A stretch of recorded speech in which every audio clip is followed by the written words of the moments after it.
Más Noticias.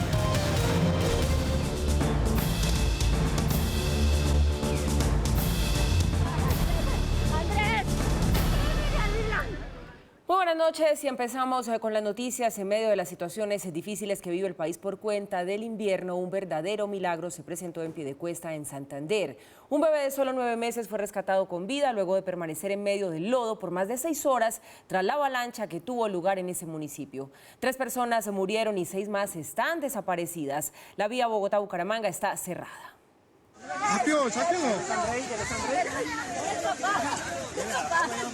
Esta es la imagen de Dylan Hernández, el niño de 8 meses víctima de la avalancha, quien tras 8 horas de búsqueda fue encontrado lleno de lodo, milagrosamente con vida y bien de salud, mientras que su madre y sus 2 hermanos están desaparecidos. Se encuentra muy bien de salud, gracias a Dios, está alerta, pudimos hablar con su padre, el cual también se encuentra muy bien de salud, el parte médico es bastante favorable. Cuando eran las 10:30 de la noche, el techo de las casas empezó a moverse y llegó el olor a lodo. Fue en ese momento que Abelardo Romero, uno de los damnificados, pensó en su microempresa de abono y supo que esta llegaría a su fin. Esta avalancha acabó con todos los insumos que tenía ahí preparados y pues es el sostenimiento de mi familia. Nos encontramos en la vereda de Los Canelles, uno de los sectores afectados por esta avalancha. Justo en este lugar quedaba la tienda que surtía 48 casas de la comunidad. Los habitantes se encuentran consternados y expresan preocupación ya que no cuentan con el alumbrado público y además la accesibilidad para transportarse y llegar a la ciudad de Bucaramanga está obstaculizada. El gobernador de Santander llegó a la zona en horas de la mañana tras encontrarse en Bogotá atendiendo unos asuntos de gobierno. Y vinimos a acompañarlos. Desafortunadamente pues las emergencias y estas avalanchas nos cogen por sorpresa, pero asimismo pues estamos aquí tomando al frente de la situación y asumiendo el compromiso de poder apoyar a nuestros organismos de socorro, de emergencia, y con las autoridades estar trabajando aquí. 4 personas fallecidas, deslizamiento de piedras y damnificados es el saldo que deja la avalancha del río Manco en Piedecuesta.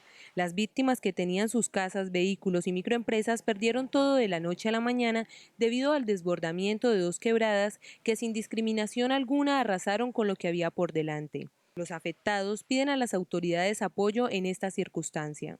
Fue terrible la lluvia, resultamos muy afectados, amigos, se les perdió la casa, todos los enseres quedaron sin absolutamente nada. Estamos la verdad angustiados, solamente pedimos a las entidades que por favor no nos abandonen y que nos colaboren. La vía Bucaramanga-San Gil estará cerrada por unos días, mientras las vías alternas para los viajeros son Bogotá-Barrancabermeja y San Alberto. En medio de la crisis de movilidad, los organismos de rescate están trabajando para despejar la vía y facilitar el transporte de quienes transitan por esta.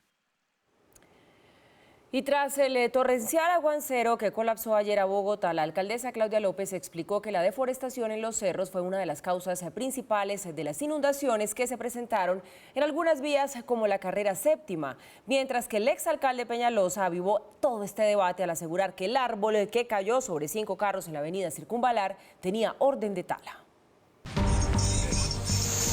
¡Se cayó!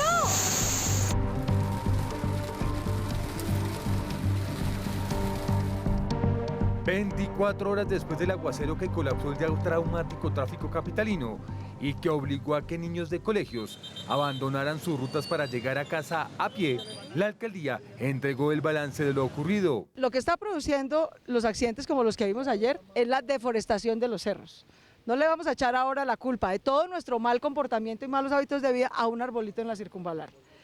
Los árboles que requieren mantenimiento o tala por prevención se programan y se talan. Vamos a tener 3 días más de lluvia muy fuerte, jueves, viernes y sábado. La administración reconoció demoras de hasta 3 horas en la llegada de los operarios de Codensa encargados de cortar el servicio para que los bomberos pudieran trozar el árbol sin resultar electrocutados. Tuvimos alrededor de 11 árboles el día de ayer. Esta mañana se nos reporta un 12º árbol en la Calera también, kilómetro 6. El exalcalde Peñalosa recordó que el ejemplar que dejó a una mujer de 48 años con trauma cervical y de columna estaba en el censo para ser talado. Yo sé que al alcalde Peñalosa le encanta talar en vez de sembrar. Pero lo que necesita la adaptación del cambio climático es reforestar los cerros para que no se rueden los sedimentos. Durante un recorrido por la Quebrada La Vieja, la propia alcaldesa les ordenó a los organismos de socorro atender con mayor prontitud las emergencias que puedan ocurrir en los próximos días. Lo que tenemos que tener, y esa era la instrucción que estaba dando, son equipos de IDIGER, bomberos, acueducto, con cuadrilla, distribuidos por la ciudad, porque las estaciones de bomberos no están bien distribuidas. Por ejemplo, sobre La Calera no hay estación de bomberos. Mientras suben, pasan 2 horas. Cuadrillas de bomberos estarán en máxima alerta en puntos como la calle 85 con Circunvalar, la 9ª con 116 y la calle 94 con carrera 7ª. El IDEAM, atención a esto, espera que las intensas lluvias que se están registrando en varias zonas del país se extiendan hasta el fin de semana. Vamos con Alexander Gómez para hablar de este tema. Alex, buenas noches. ¿Y cuál es ese pronóstico del clima para los próximos días?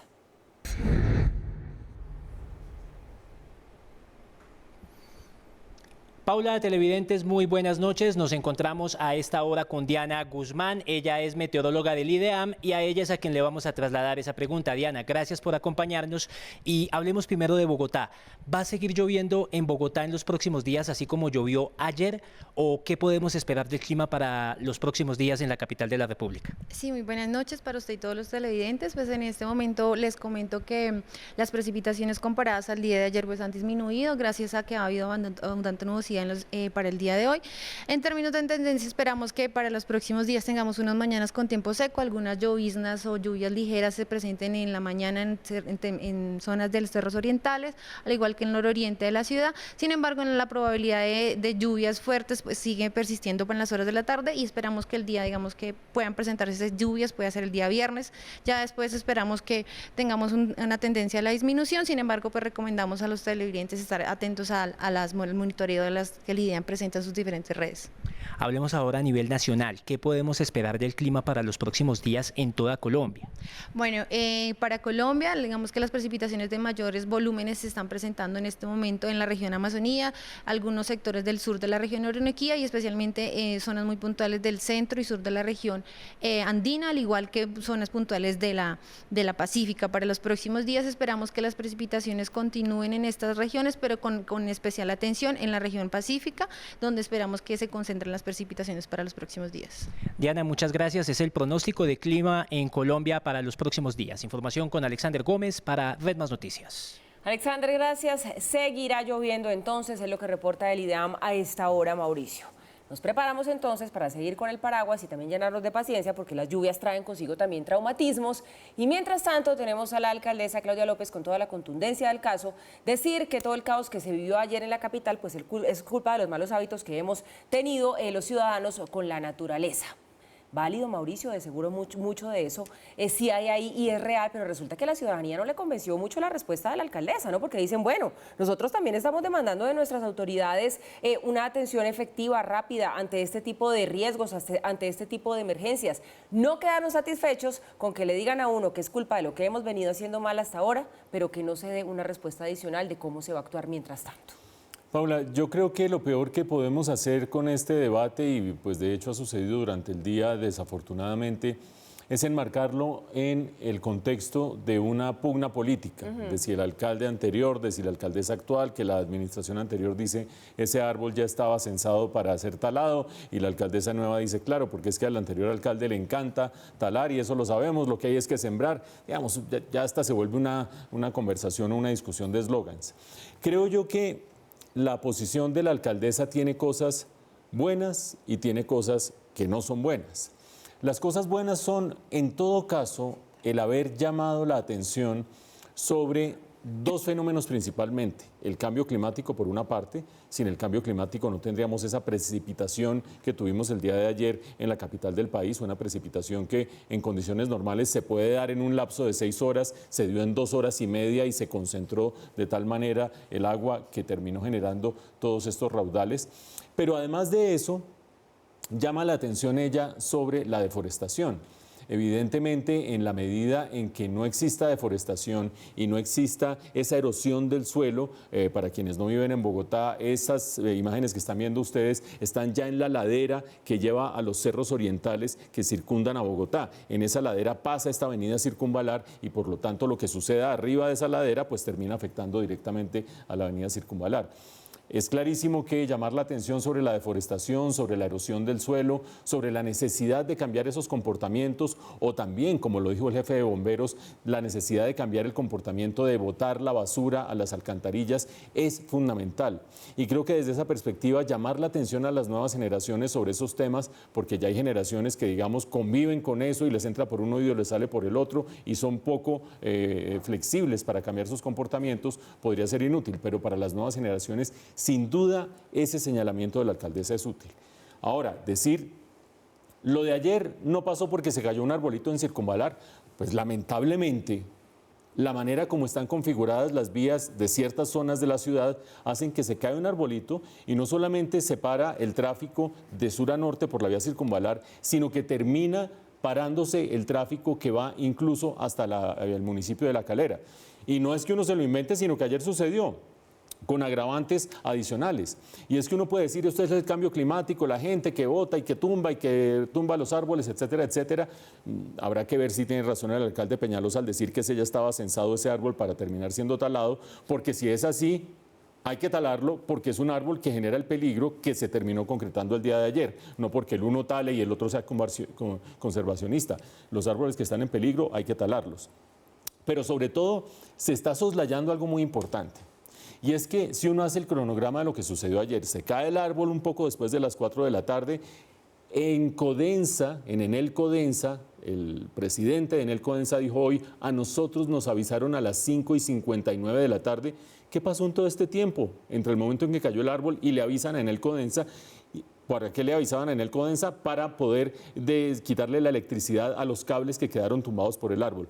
Y finalmente llega la cuadrilla de Enel Codensa a las 9 de la noche, 3 horas después. El presidente de Enel Codensa dice hoy, pues sí, es que como había trancón, mejor dicho, es que esto parece los 3 chiflados, ¿o no? Se arma un trancón porque hay un árbol caído y el que tiene que ir a deselectrificar el árbol dice, no, pues es que como había trancón no pude llegar. No sé cómo se resuelve eso. Con cuadrillas en moto, a pie, con drones, no sé, pero en el mundo desarrollado esto se resuelve de otra manera y no diciendo me demoro 3 horas en llegar porque hay trancón. Soslayar esos elementos negativos de mala implementación de la política pública y de la labor de Enel Codensa me parece que también es totalmente injusto. Por lo tanto, sí, bueno, el llamado de atención a la deforestación y a la erosión y demás, pero que en este momento no estemos hablando de que ese árbol estuvo allí tirado más de 4 horas, generando un trancón de más de 4 horas y diciendo, no, el problema no fue ese trancón, me parece que también es desviar un poco la atención del foco del problema.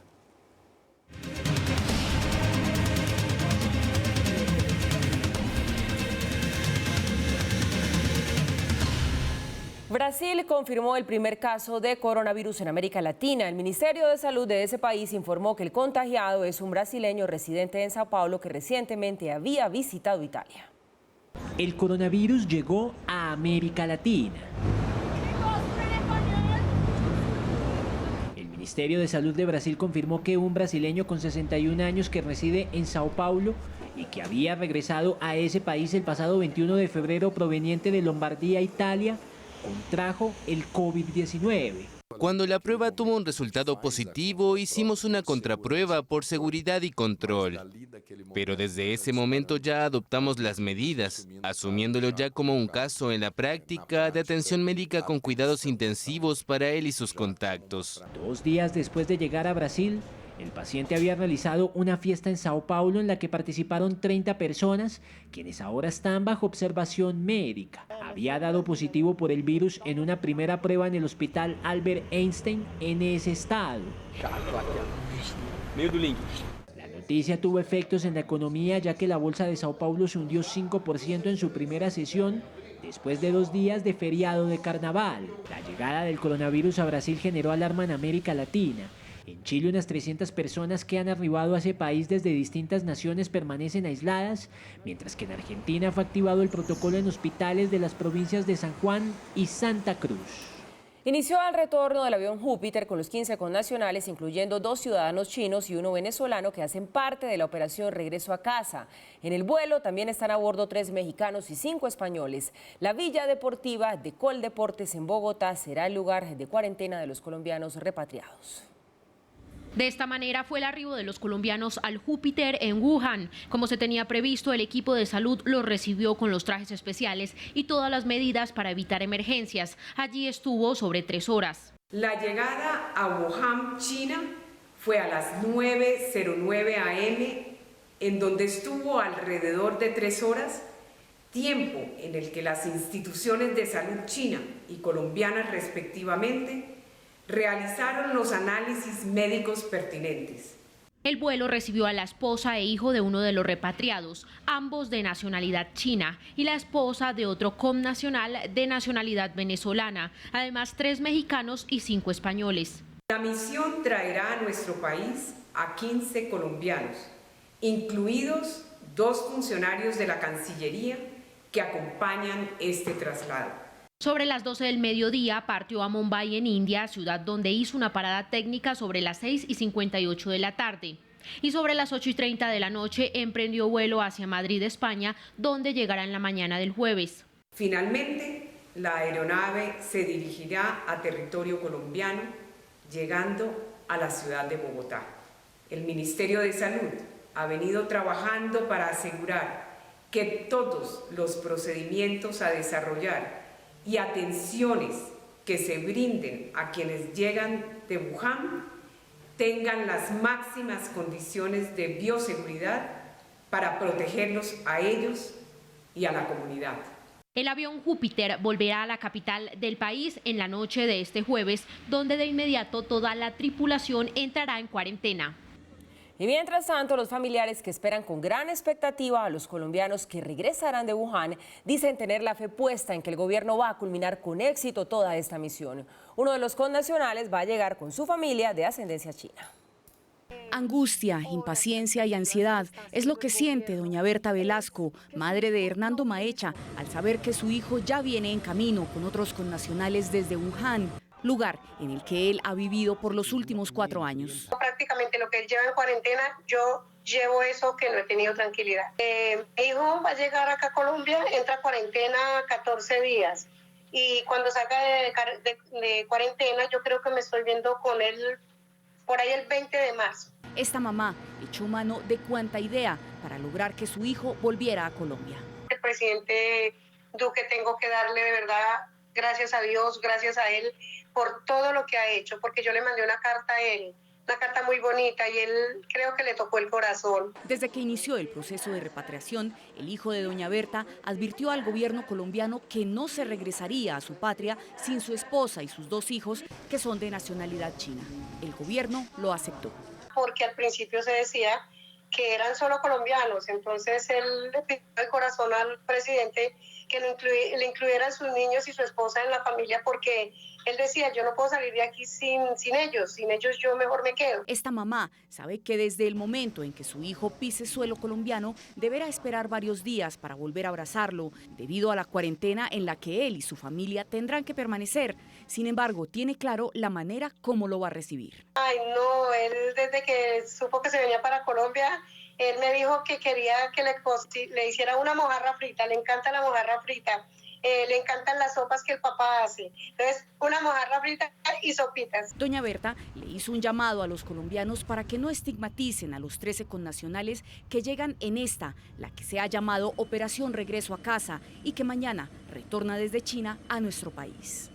Colombia está tomando todas las medidas preventivas frente al COVID-19, así lo aseguró el presidente Iván Duque al anunciar que se va a poner en marcha además una gran campaña de concientización.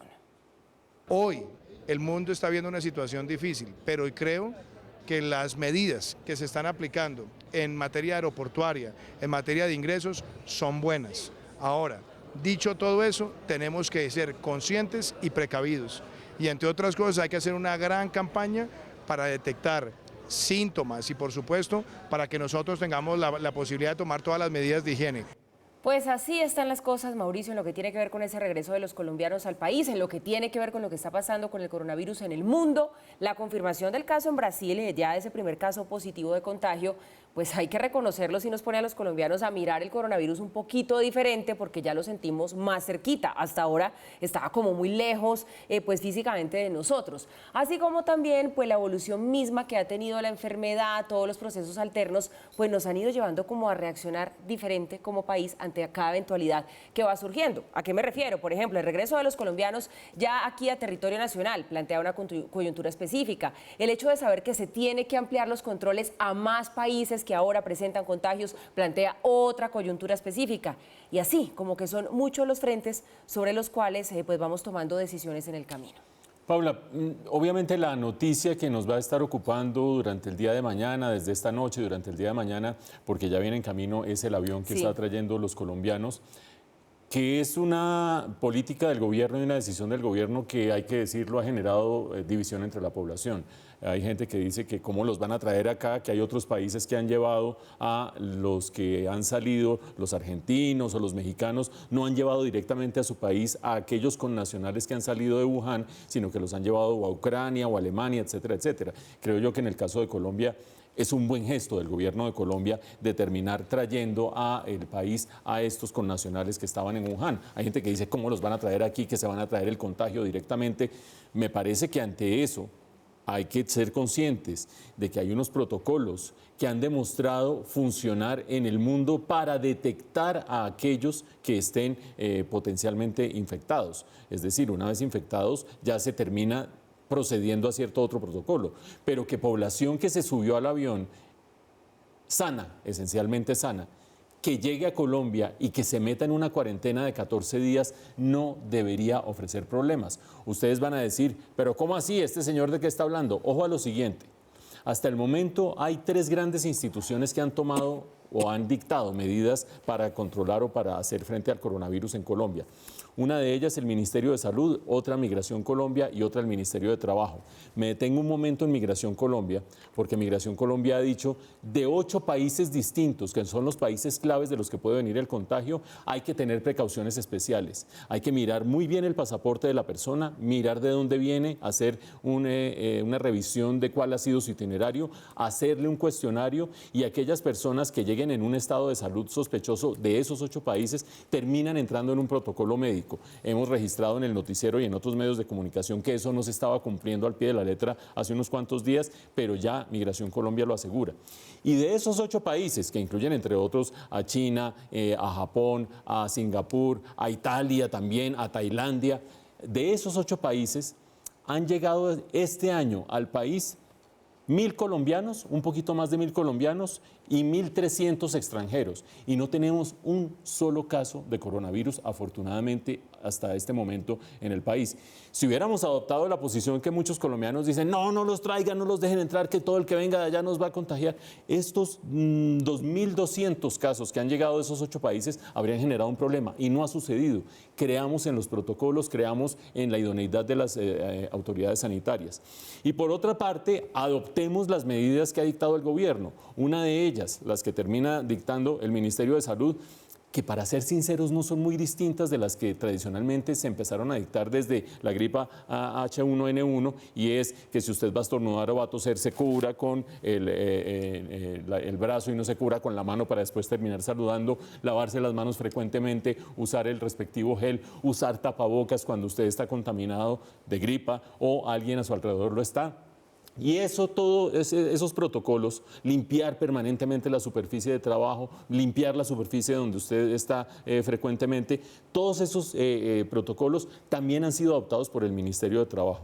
De manera que cuando el presidente Duque dice, pues ahí están las políticas, yo no sé si son las más rigurosas o no. Entre otras cosas, queremos, como lo va a decir Paula en un momento, saber ustedes qué piensan de eso. Pero por el momento, lo que sí es un hecho es que hay unas medidas sanitarias adoptadas, unas medidas migratorias adoptadas, unas medidas laborales adoptadas por parte del gobierno. Y en todo ese contexto, los compatriotas que llegan mañana por la noche a este país, después de haber sufrido semejante calvario, creo que merecen un poco más seriedad en el protocolo, seriedad en el tratamiento sanitario, seriedad en el tratamiento de la higiene y demás, y por supuesto la cuarentena, un poco más fuera de eso que un sencillo rechazo de la gente de va de retro que vienes de un país peligroso. No ha sucedido en el pasado, por fortuna, el contagio, esperemos que no suceda en este caso. Y así es, Mauricio, ya que usted nos recuerda cuáles son esas medidas que están en marcha en el país, pues nosotros queremos vincularlos a ustedes a nuestra pregunta del día, a nuestro tema del día. ¿Cree usted que el Estado colombiano está tomando las precauciones adecuadas para enfrentar los riesgos del coronavirus? Participen en Twitter, en Facebook, nos encuentran como @redmandnoticias y los leemos, y ya saben ustedes, hacia el final de esta emisión. Pasamos a otros temas. El gobierno presentó los sellos de advertencia que deberán incluirse en las envolturas de la llamada comida chatarra. Así serán los sellos de advertencia que deberán aparecer en la parte frontal de los envases y paquetes de alimentos altos en azúcares añadidos, sodio y grasas saturadas. La medida hace parte de una estrategia del gobierno para la promoción de la salud pública. Porque cuando nosotros derrotamos a la desnutrición o cuando nosotros derrotamos malos hábitos alimenticios o cuando nosotros ilustramos al consumidor y a la sociedad sobre cuáles deben ser las ventajas de información para que tome la mejor decisión, el país mejora en materia de equidad. El etiquetado nutricional se logró tras diálogos entre la sociedad civil, la academia, la industria y el gobierno. No necesariamente hay unanimidad, pero sí hay un consenso alrededor de la necesidad de adoptar y apropiar esto, y creemos profundamente en eso, porque esto a la fuerza no ha funcionado. Más de 30.000 alimentos diferentes van a tener que vivir un proceso de cambio de todo su etiquetado. Esto no solo es una tarea para la gran empresa, sino sobre todo para las micro, pequeñas y medianas que están en todo el país. En diálogo con el programa El Punto, la directora de Red Papás aseguró que si los niños consumen este tipo de alimentos, podrían padecer de enfermedades no transmisibles. Las no transmisibles son la diabetes tipo 2, la hipertensión, que es tan común hoy en día, las enfermedades del corazón. Todo este tema que tenemos, esa grasa en las arterias. También se rediseñará la tabla nutricional del respaldo, haciéndola más simple y aumentando su tamaño para facilitar su lectura. La adopción del etiquetado deberá darse en mayo de 2021 y su obligatoriedad comenzaría en noviembre de 2022. Bueno, pues ahí está esta resolución que en un mundo que demanda cada vez más cuidados por la salud, diría uno, enhorabuena, llega ya a hacerse efectiva en nuestro país, porque bueno, si bien la decisión con etiqueta o sin etiqueta de lo que usted se va a comer va a seguir siendo individual y cada cual verá qué come o qué no come, pues sí se llega a esta normatividad, Mauricio, después de un consenso, de un diálogo entre sociedad, entre la industria, entre la academia, y eso significa que hay conciencia colectiva, lo cual es un primer paso muy importante. Este consenso, Paula, yo creo que es lo más destacable de todo este proceso, porque el consenso estuvo antecedido, y ustedes lo recordarán, de debates profundos, hostiles, agresivos en el Congreso de la República o alrededor del Congreso de la República, por donde se mueven los grupos de influencia, cada vez que se ha tratado de adelantar o de sacar adelante una ley.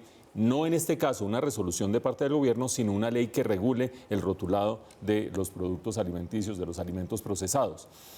¿Por qué es importante que el gobierno tome la delantera? Hombre, pues porque el Poder Ejecutivo, al ver que en el Congreso no se dirimen las cosas, no se termina saliendo y hay posiciones extremas y se acusan los unos a los otros y qué sé yo, el que el Poder Ejecutivo, el gobierno, tenga esa capacidad de convocatoria, de sentarlos a todos en una mesa, de oír las opiniones de unos, las opiniones de otros sobre un tema que es álgido y complejo y sacar esta propuesta de resolución que, como ustedes recuerdan en la nota, terminaría siendo realidad y totalmente mandatoria en el año 2022, es un gran logro del gobierno.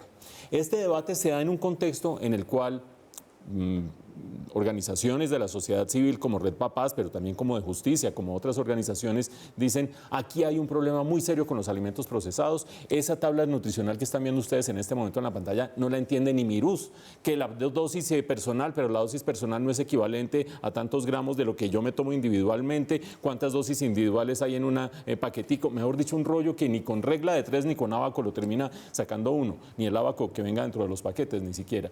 En ese caso, es muy compleja esa tabla nutricional de leer y eso es un hecho. Punto número 1. Punto número 2, los excesos en general para el cuerpo humano son malos, sobre todo si son excesos de azúcares por una parte, excesos de sodio por otra parte, excesos de grasas saturadas por otra parte. Segundo punto que es relevante. Tercero, aquí hay que trabajar con educación, formación de criterio, información transparente y que la gente sea libre de comer, sobre todo los adultos, pero a medida que nos acercamos a los niños, más formación y más educación, lo que crea. Si me quiero zampar un chocolate de tales características el lunes y no volver a comer nada en el resto de la semana, pues me eché el que me dieron el día del cumpleaños y yo mismo me regulo y siempre que conozca cuáles son los riesgos, cuáles son las dosis específicas y demás. Creo yo que este tema de los sellos avanza en ese sentido. 3 sellos frontales en el artículo que dicen este es alto en sodio, este es alto en azúcar o este es alto en grasas saturadas. Distintos, eso sí, a los sellos, a mi juicio, terroristas que se han adoptado, por ejemplo, en Chile o en Perú. Mucho más grandes, en negro, octogonales, que prácticamente uno dice esto, bueno, yo lo suelto porque esto es prácticamente totalmente peligroso. Estos sellos que propone la resolución en Colombia son mucho más didácticos, son mucho más amables, son informativos, son frontales, no es que vayan por allá escondidos, quién sabe dónde, son frontales, por lo tanto cumplen con el propósito de la política, pero invitan ante todo a que todos nos eduquemos mucho más acerca de qué quiere decir exceso de sodio, exceso de azúcar, exceso de grasas saturadas para el organismo. Aquí hay que trabajar con formación, aquí hay que trabajar con información y con libertad del consumidor sin generar terrorismo. Creo yo que en este caso el gobierno ha tomado un buen paso y ojalá que esto prospere y se mantenga hasta 2022 cuando sea ya una norma que hay que seguir.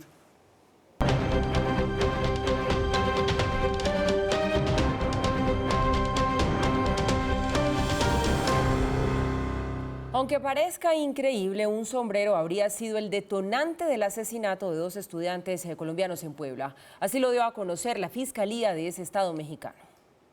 El encargado de la Fiscalía General de Puebla, Gilberto Higuera, entregó nuevos detalles del asesinato de los estudiantes colombianos Jimena Quijano y José Antonio Parada.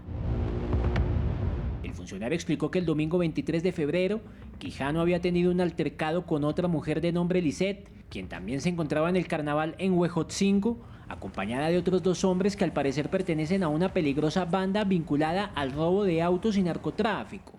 Durante la estancia de los jóvenes estudiantes en el carnaval de Huejotzingo, una mujer despojó de su sombrero, de este sombrero, a Jimena. Y ella compartió con su familia y desde luego se encuentra plenamente acreditado que hubo una discusión y recuperó su sombrero. Después del altercado, los colombianos junto a un estudiante mexicano decidieron entonces regresar a Ciudad de México y por eso llamaron a un servicio de Uber. El auto fue interceptado en una zona agreste y tanto los ocupantes como el conductor fueron asesinados a tiros. Jimena era quien tenía el mayor número de impactos. La Fiscalía también obtuvo la ruta del recorrido que realizó esta unidad motriz a través del sistema de rastreo satelital GPS. Dijo que realizaron 3 cateos en viviendas y en una de ellas encontraron el sombrero que habría generado la disputa. También hallaron el auto Uber en el que viajaban los estudiantes, así como papelería médica que trató de ser quemada y que podría pertenecer a los universitarios asesinados. Las autoridades mexicanas han detenido a una mujer y a 2 hombres que fueron identificados como Pablo Jesús, de 46 años, Ángel, de 23 y Lisette, de 22. La Organización de las Naciones Unidas, a través de la Oficina del Alto Comisionado para los Derechos Humanos, pidió al Estado colombiano una profunda transformación del SMAD, incluyendo una revisión de sus protocolos sobre el uso de la fuerza y de las armas para que cumplan con estándares internacionales. En el mismo sentido, recomendó iniciar investigaciones exhaustivas en relación con casos de uso excesivo de la fuerza durante las recientes protestas sociales, recordando el caso del crimen del estudiante Dylan Cruz. También solicitó restringir, en la medida de lo posible, el uso del ejército en situaciones relacionadas con la seguridad ciudadana y recomendó transferir la supervisión de la policía al Ministerio del Interior. En Estados Unidos, al menos 7 personas murieron, esto en la ciudad de Milwaukee. Se registró allí un tiroteo en una fábrica de cerveza. Entre los muertos se encuentra el hombre que disparó, quien usaba el uniforme de la compañía y fue abatido por la policía. Según las primeras investigaciones, se trata de un ex empleado, quien habría sido despedido justamente horas antes de este tiroteo. Tras el hallazgo de un laboratorio de cocaína en la finca de propiedad de la familia del embajador de Colombia en Uruguay, Fernando San Clemente, la Cancillería le otorgó una licencia no remunerada por 60 días. El funcionario realizó esta solicitud para asumir su defensa luego de que el pasado 13 de febrero la policía antinarcóticos realizara un allanamiento y descubriera el laboratorio de coca en su finca, en la finca de la familia, que está ubicada en el municipio de Huasca, en Cundinamarca.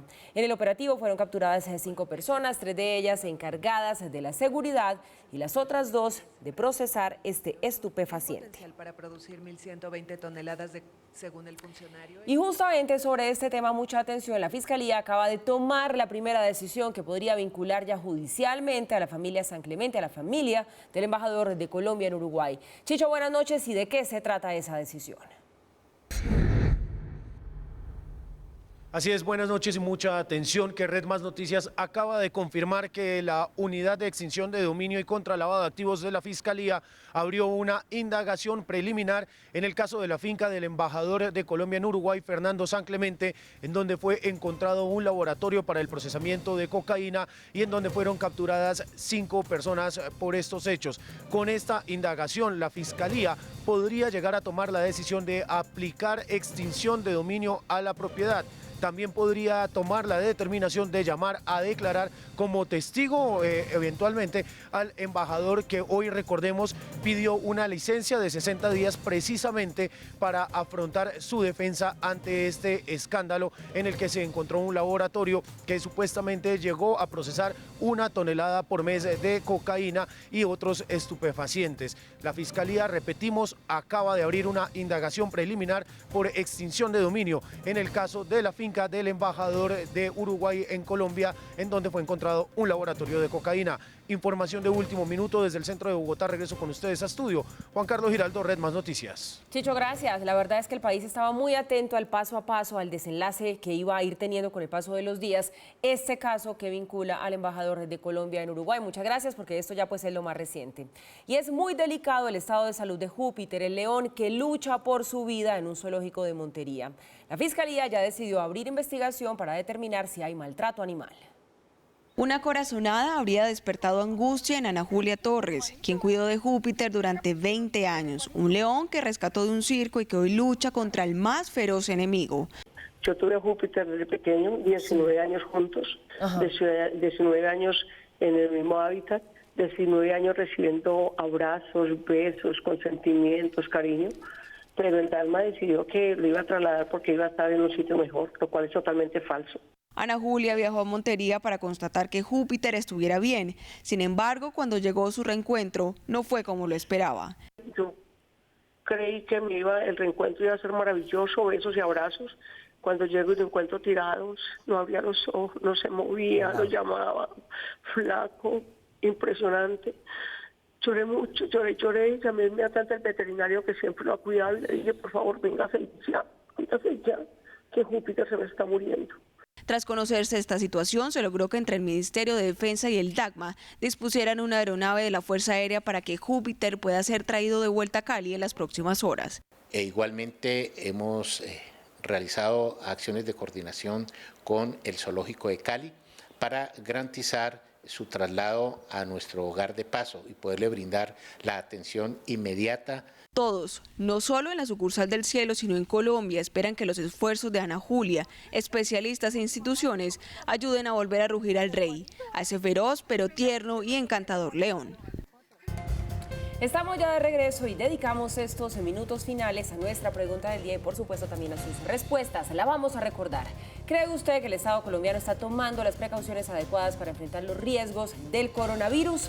Ustedes participaban y pueden seguir participando en nuestra cuenta de Twitter y en Facebook en @RedMásNoticias. Luis Fernando Granoble nos dice: las precauciones deberían tomarse antes de que las personas aborden los vuelos que vienen hacia Colombia. Así se evitan contagios durante los vuelos. Héctor León nos dice: no las están tomando. Quienes reciben a los turistas deberían tener sus mascarillas y detector de fiebre por lo menos. Recuerden que todo turista es sospechoso y debe entrar en cuarentena por obligación. Y Jaime Moreno dice: si colapsa el sistema de salud en época de lluvias, con pico de gripe, imagínense con una pandemia. No están muy convencidos nuestros televidentes de que la situación se esté abordando bien, pero bueno, vamos a llenarnos de paciencia, de fe también, y cada uno haciendo en su casa lo que toca, ¿no? El lavado de manos, todo lo que usted nos recordaba que tiene que ver con esas acciones de higiene, pues para por lo menos empezar a cuidarnos cada uno de nosotros. Llegamos nosotros así al final de esta emisión. Gracias por su compañía. Mañana 6 en punto de la mañana nos vemos en esa primera emisión de noticias para empezar el día bien informados. Que descansen.